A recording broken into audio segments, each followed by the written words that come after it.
Yaratdığınız obrazlardan ən uğurlu hansını hesab edirsiniz və nə üçün? Yaratdığım obrazlardan ən uğurlusu düşünürəm ki, Türkan Şoray oldu və bu insanlar tərəfindən çox sevildi. Hətta Türkiyədə də çox sevildi. Türk izləyicilər də çox bəyəndi və bu məni çox sevindirdi. Hansı müğənni və ya qrupun musiqisi həmişə əhvalınızı yüksəldir? Daha çox klassik musiqiləri bəyənirəm.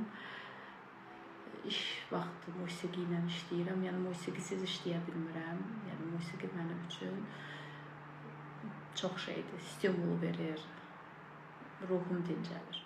Sizin üçün həqiqətən xoşbəxt insan olmaq nə demək? Düşünürəm ki, insan xoşbəxt olmaq üçün onun çox böyük arzularının yerinə yetməsinə ehtiyac yoxdur. İnsan istəsə çox balaca bir şeylərdən də xoşbəxt ola bilər. Yəni şükr etməyi bacaran insanlar zaten xoşbəxtdirlər. Yeni obrazlar və ideyalar yaratmaqda sizi nə ilhamlandırır?